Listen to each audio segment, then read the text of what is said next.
I was early. That morning I decided to take a stroll through the corporate campus before our unannounced executive walkthrough. As the newly promoted senior regional director, I like seeing how each branch operated on a typical day, without the stage smiles and red carpets that usually came with my visits. I dressed down intentionally. Khakis, polo, sneakers, and a visitor badge clipped casually to my belt loop.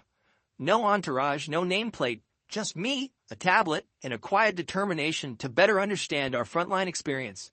That's when I met Karen. She stood near the reception desk like a security hawk in heels, clipboard in one hand, walkie-talkie in the other, barking orders at two junior staffers. Her voice was sharp, her tone managerial, and her tolerance for deviation non-existent. As I entered the lobby, I nodded politely and smiled. She didn't smile back. "Excuse me," she called out sharply. "Where are you headed?" I stopped. "Just taking a look around." "You can't wander here without proper clearance." I held up my visitor badge. "I've got clearance." She squinted at it, unimpressed. "This doesn't tell me who you are." "Well, I'm here for the regional review." That word, review, should have been a clue. But Karen was already in full gatekeeper mode. "I need to see your government-issued ID," she demanded, stepping in front of me. "And I need to verify who approved your visit. We've had too many people trying to sneak in for interviews and audits." I raised an eyebrow. "And if I don't show you?" "You'll be escorted out," she said, radioing someone. "Security to front desk." Now here's the thing. Anyone in middle management at this location had received at least 3 memos announcing our surprise internal audit. No names were given, only the title. Senior Regional Director of Operations. Apparently Karen hadn't read hers. Or worse, she had, and just didn't think someone like me could possibly hold that title. I didn't say a word as 2 security officers approached. They looked at Karen, then at me, and visibly stiffened when they saw the name on my tablet's lock screen. A. Daniels, Senior Registration Director.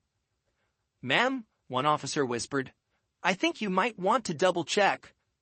Karen cut him off. "I don't care what department he says he's from. Everyone follows protocol. No ID, no entry." I chuckled. "Tell you what, let's call your supervisor. I'd love to have a quick word with them anyway." "Oh, you will," she snapped, smug now. "HR's about to hear all about this stunt." Moments later, her direct supervisor, Mr. Latham, hurried down the hallway, red-faced and out of breath. He recognized me instantly. "Mr. Daniels, we weren't expecting you until later." Karen's head whipped around. "Mr. Daniels," she repeated, her voice suddenly an octave higher. I extended my hand, calm and composed. "Nice to finally meet you, Mr. Latham. And you must be Karen, right?" She nodded slowly, color draining from her face. "I believe we've just had an interesting interaction about protocol." Mr. Latham stammered. I'll handle this immediately." "Please do. I make it a point to evaluate not just numbers, but the culture we're fostering. First impressions matter." Karen tried to speak. An apology, maybe. But I simply raised a hand. "No need. I appreciate people who are consistent. Just make sure that consistency includes respect, especially when you don't know who someone is." She nodded, clearly shaken. I continued my tour, this time with a small entourage that mysteriously appeared after my identity was confirmed. Every department head scrambled to present their best. But Karen? She sat silently at the front desk, eyes locked on her monitor, the clipboard untouched beside her. Later that day, I met privately with HR and the regional VP. Karen wasn't fired, but she was reassigned to a non-public-facing role and placed on mandatory leadership training. Her attitude had made enough waves already. She just never expected one to hit back from above. The irony.